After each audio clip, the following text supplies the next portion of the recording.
এমন কয়টা ফ্যাক্টরিতে এটিপি প্ল্যান আছে গাজীপুরে? কয়টাতে? 1000 ফ্যাক্টরি থাকলে 990টাতে এটিপি প্ল্যান নাই।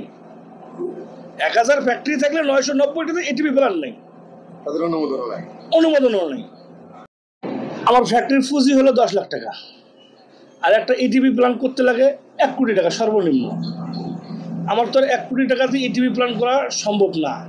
আমরা হলাম ক্ষুদ্র ব্যবসায়ী, বড় ব্যবসায়িক না, যেটা বলে ক্ষুদ্র ব্যবসায়ী। আমাদের শ্রমিক হলো 10 জন শ্রমিক নিয়ে আমরা ব্যবসা করতেছি, নিজেরাই ওয়ার্কার, নিজেরাই মালিক, নিজেরাই সব কিছু। আমরা কোন সামর্থ্যে কোন এটিপি প্ল্যানটা করতে পারবো? একটা এটিপি প্ল্যান করতে গেলে ম্যাক্সিমাম 1 কোটি টাকা লাগবে। আচ্ছা, এখন আমরা যে ওয়াশ ফ্যাক্টরি, এটা ওয়াশ ফ্যাক্টরি বলা হয় না, এটা বলা হয় ওয়াশ কারখানা। এটা একটা ছোট্ট কারখানা, ক্ষুদ্র ব্যবসায়ী। আইনীয় দণ্ডনীয় অপরাধ, কিন্তু ওই সামর্থ্য আমাদের নাই। আমরা রিস্ক নিছি, যদি আমরা কখনো ডেভেলপ হতে পারি তাহলে ইটিপি প্ল্যান করতে পারবো। এখন যাবে না, রিস্ক নিতে গেলে শুরুতেই করতে হবে। কারণ আমি যদি শুরুতেই ইটিপি প্ল্যান করতে যাই, তাহলে জায়গা জমি বাড়ি ঘর সব বেশি আগে ইটিপি প্ল্যান করতে হবে। যেটা আপনার জন্য না, তাহলে সেটা আপনি করতে যাবেন কেন? রিস্ক নিতে হবে, আমার করতে হবে। এমন কয়টা ফ্যাক্টরিতে এটিপি প্ল্যান আছে গাজীপুরে? কয়টাতে? 1000 ফ্যাক্টরি থাকলে 990টাতে এটিপি প্ল্যান নাই। 1000 ফ্যাক্টরি থাকলে 990টাতে এটিপি প্ল্যান নাই, তাদের অনুমোদনও নাই। আপনাদের কি পরিবেশ অধিদপ্তর এসে ধরে না? ধরে। তখন কিভাবে ছুটে বলে দেয়, আমরা বলে দেয় যে স্যার আমার এই ব্যবসা রানিং করছি, অল্প কয়েকদিন হয়, বা দেখা যায় সামনে উদ্যোগ নিতেছি, করার চিন্তা ভাবনা নিতেছি, টাকা পয়সা হলে করতেও পারি, এইগুলো বলে দিই। কারণ তারা কোনো পদক্ষেপ নেয় না। পদক্ষেপ নেয় বলে যায়, সতর্ক করে দিয়ে যায় যে আপনারা দ্রুত ইটিপি প্ল্যান করেন। কতদিন আগে আপনাকে সতর্ক করে গেছে? 6 মাস আগেও আমাকে সতর্ক করে গেছে। 6 মাসের মধ্যে আপনি করেন নাই? 6 মাসের মধ্যে অন্য আমি ওইরকম ডেভেলপ হতে পারিনি। এর মধ্যে আবার 2 মাস আমার মনে করেন এই 5 আগস্টে আর 2 মাসে 10-এ পড়ে গেছে। আরো 10-এ পড়েছেন, ঠিক আছে। এই 6 মাস ধরে যে আপনি রাষ্ট্রের ক্ষতি করতেছেন, পরিবেশ দূষণ করতেছেন, এটা আপনি কিভাবে দেখছেন? এটা এইভাবেই দেখতেছি যে দেখি যাক সামনে কি হয়। একবারে আল্লাহ যদি বাঁচে রাখে, ছোটোখাটো 5-7 লাখ টাকা খরচ করিয়ে যদি ওই যে ছোটো একটা মিনি যদি হয়, ওই রকম করার চিন্তা ভাবনাও নিছি। ব্যবসা করলে ওইরকম ভাবে একটা ছোটোখাটো একটা করে করতে পারবো।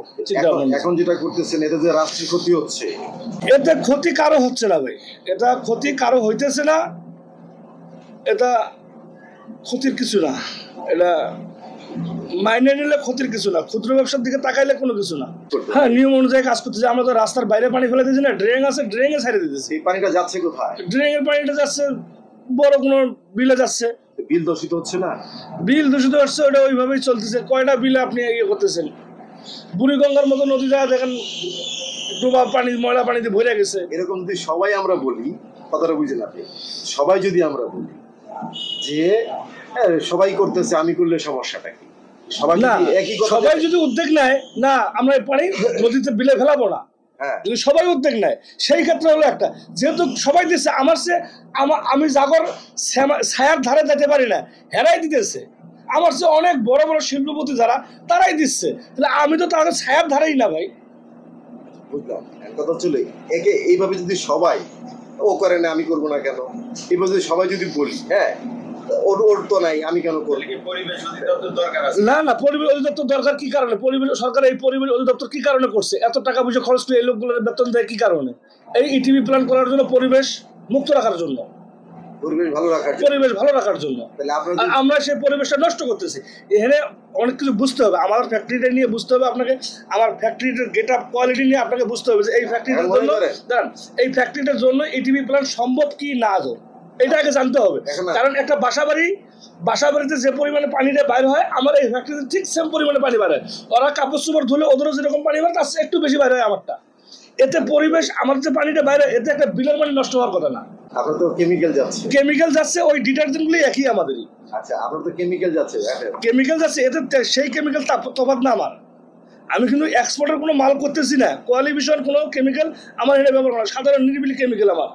আপনি যে ওয়াশ করতেছেন, যেটা কালার পানি ছাড়ছেন, যেটা দূষিত পানি যেটা ছাড়ছেন আপনি, এটাকে তো পরিশুদ্ধ করে ছাড়ার কথা, কিন্তু আমার ওই পরিমাণের মেশিন নাই যে আমার এতে। এখন আমি আপনাকে বলেন, আমি গাড়ি চালাতে জানি না, ড্রাইভিং জানি না, কারণ আমাকে গাড়ি দিলে আমি কি চালাতে পারবো? না। আমার কি ওই একটা গাড়ি চালানো উচিত? না। হ্যাঁ, না। রাস্তায় গাড়ি আছে, আমার কি ড্রাইভিং জানি না, আমি ওই গাড়িটা কি চালানো উচিত আমার? না। চালালে কি হবে? হ্যাঁ, আমি যে ড্রাইভিং জানি না, অ্যাক্সিডেন্ট করবেন। অ্যাক্সিডেন্ট করবো, অ্যাক্সিডেন্ট করলে কি হবে? হয়তো একজন মারা যাবে বা আপনার একটা ক্ষতি হবে। ক্ষতি হবে, তাই না?